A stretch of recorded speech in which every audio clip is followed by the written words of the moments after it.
I represent one of the newest school districts in the state. The consolidated districts of Park Falls and Glidden became Chequamegon 2 years ago. And overall, this consolidation of the Park Falls and Glidden districts proved to be very positive to help the students of both communities. Compared to where we would be financially today if we had not consolidated, we're in much better shape.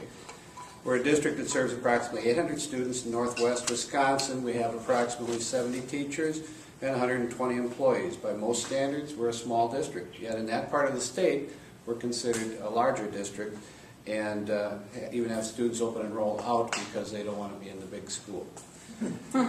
I've been asked how the new biennial budget has impacted our district. The only honest answer I can give is that the budget passed by the legislature and signed by the governor will be devastating to opportunities for our students. In our case, we were unable to anticipate the full impact the budget would have on us. We believed, based on our consolidation and the additional aid guarantee that come with that we would suffer a loss as a result of the budget, but a manageable loss. In March, we predicted that based on the governor's proposed decrease of the allowed pupil increase, that we would experience an overall reduction of $780,000 in the 2011-12 revenue limit. This is in the context of an approximately $10 million total budget. We anticipated that with increased employee contributions toward the Wisconsin retirement system payments and health insurance premiums, that the remaining deficit would be approximately $145,000. These additional employee contributions, keep in mind, amount to an approximate 11 to 18% pay cut for our employees. We also made staffing reductions to the 11-12 school year amounting to approximately $270,000 in budget savings. Based on the information we believed we had acted prudently and adequately to close the expected budget shortfall. Approximately 2 weeks ago, we received a telephone call from the Department of Public Instruction giving us a heads up that with the computation of the state aid formula, there would be a significant drop in what was called the secondary guarantee. We were given that heads up because of the dramatically negative impact that drop would have on our ability to generate revenue for the 11-12 school year. The reduction in the secondary guarantee in turn resulted in a dramatic reduction in the amount of consolidation incentive aid, which originally had been taxed outside the revenue cap. The incentive aid dropped from $2,103,296 to $583,000 next year. This creates an additional loss to the district of $740,000 that was not planned or anticipated.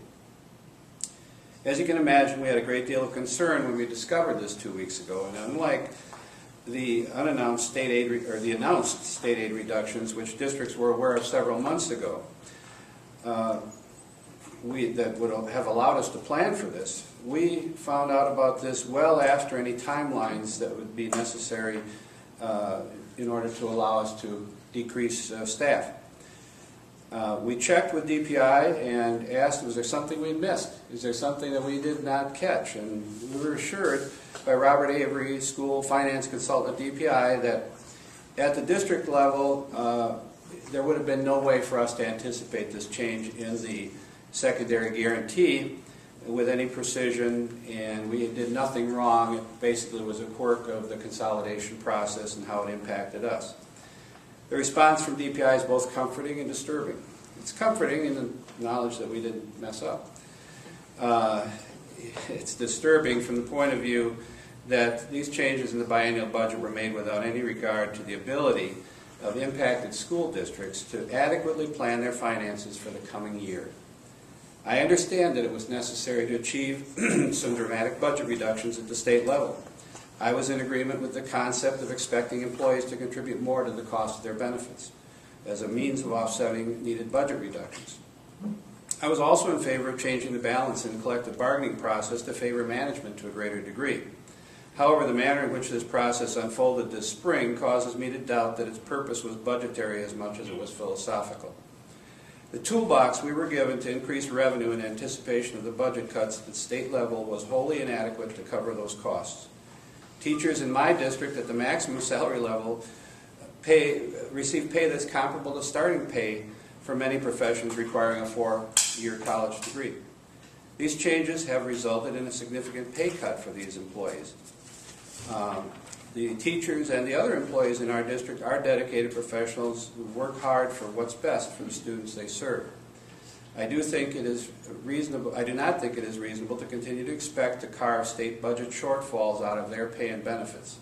I think the state's leadership needs to address whether they believe a strong system of public education remains a cornerstone to our democracy.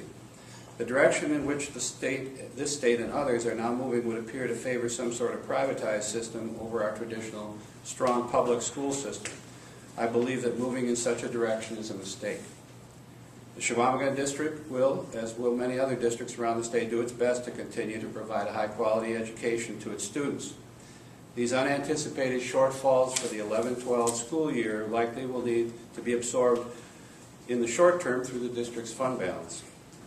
The district will need to address these shortfalls on a more long-term basis over the next year. Depending on the course taken, class sizes may increase significantly over the next few years as a result. The Chequamegon district, like many other school districts around the state, will continue to be a focal point of pride to our community. I hope in the future the legislature will give more careful consideration to the negative impact budgetary decisions such as this year's will have on our district as well as others around the state, and more importantly, the students we serve.